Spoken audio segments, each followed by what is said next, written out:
America থেকে 205 জন ভারতীয়কে ফেরত পাঠানো হলো। তারা ছিলেন অবৈধ অভিবাসী।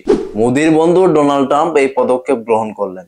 কিন্তু বিষয় হচ্ছে, ভারতে বাংলাদেশি অবৈধ অনুপ্রবেশকারী যারা গ্রেপ্তার হয়েছিলেন তাদেরকে কেন বাংলাদেশে প্রেরণ করা হচ্ছে না? এই বিষয়টা নিয়ে প্রশ্ন তুলেছে ভারতের মহামান্য সুপ্রিম কোর্ট। কেন এদের ডিটেনশন ক্যাম্পে রাখা হয়েছে?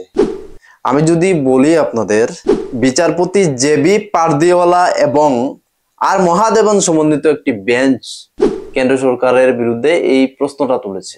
আসুন বিশ্লেষণ করি এটাকে। নমস্কার, আপনারা দেখছেন পিসি মিডিয়ার, আপনাদের সাথে রয়েছি আমি প্রণব। ত্রিপুরা, আসাম, পশ্চিম বাংলা সহ ভারতের বিভিন্ন সীমান্ত দিয়ে বাংলাদেশিদের অনুপ্রবেশ ঘটে।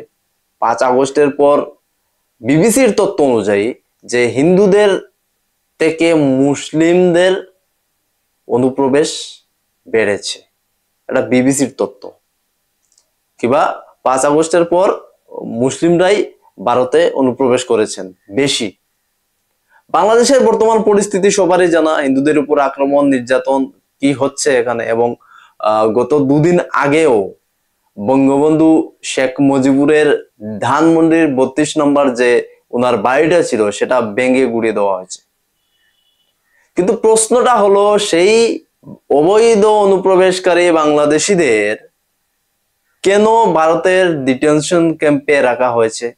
1946 এর অ্যাক্ট অনুযায়ী, যে আইন অনুযায়ী তাদের বিচার প্রক্রিয়ার শেষে ওদের ফেরত দিলেই তো হয়। কেন এটা হচ্ছে না? এই বিষয়গুলি নিয়ে ভারতের মহামান্য সুপ্রিম কোর্ট কেন্দ্র সরকারকে বলেছে যে আপনি এই বিষয়গুলির উত্তর দিন।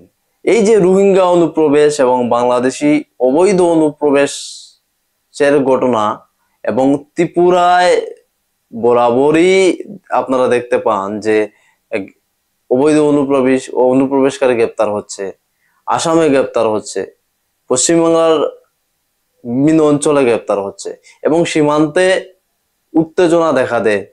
বাংলাদেশের কি বলবো, বাংলাদেশের বিডিআর থেকে শুরু করে পাচারকারী সবাই বিএসএফ এর রাইফেল কেড়ে নেওয়ার চেষ্টা, কৈলাসহরের ঘটনা। এই যে একটা পরিস্থিতি, এই পরিস্থিতিতে মহামান্য সুপ্রিম কোর্ট যে বিষয়টা নিয়ে বলেছেন সেটা কিন্তু আমাদের চোখে আঙ্গুল দিয়ে দেখিয়ে দিল যে আমেরিকা পারলেও ভারত পারে না, মোদির বন্ধু ডোনাল্ড ট্রাম্প পারলেও মোদি সাহেব পারেন না। এবার কেন্দ্র সরকারকে ভূমিকা নিতে হবে। মহামান্য সুপ্রিম কোর্ট যেটা বলেছেন তার জবাব কেন্দ্র সরকার দেবেন। কিন্তু এই অবৈধ অনুপ্রবেশটা না রুখলে, এই অবৈধ অনুপ্রবেশকারীদের বিরুদ্ধে বিহিত ব্যবস্থা না নিলে ভারতের নিরাপত্তার জন্য, ভারতের আভ্যন্তরীণ নিরাপত্তার জন্য এটা প্রশ্নবোধক চিহ্ন হয়ে দাঁড়াবে। আমি এখানে কেন্দ্র সরকারের সমালোচনা করছি না, একজন ভারতীয় হিসাবে আমি সেই বক্তব্যটাই আপনাদের সামনে তুলে ধরছি। ভারত সরকার বাংলাদেশের প্রসঙ্গে যে সিদ্ধান্ত নেবে, সেই সিদ্ধান্তে ভারতীয় হিসাবে আমরা সেই সিদ্ধান্তকে মেনে নেব। কিন্তু যেহেতু প্রশ্নটা তুলেছেন মহামান্য সুপ্রিম কোর্ট, তাহলে বলাই যায় যে ডোনাল্ড ট্রাম্প পারলেও মোদি কেন পারেন না? ডিটেনশন ক্যাম্পে এই বাংলাদেশিদের রেখে আমাদের অর্থে এদেরকে কেন খাওয়ানো হচ্ছে, কেন এদের ফেরত পাঠানো হচ্ছে না, সেই প্রশ্নটা আপনাদের সামনে রাখলাম এবং এই বিষয়গুলি সংক্ষিপ্তভাবে আপনাদের সামনে তুলে ধরার চেষ্টা করলাম। আপনারা কমেন্ট বক্সে প্রতিক্রিয়া ব্যক্ত করুন। আসলে কি অবৈধ অনুপ্রবেশকারীদের বাংলাদেশে ফেরানো উচিত?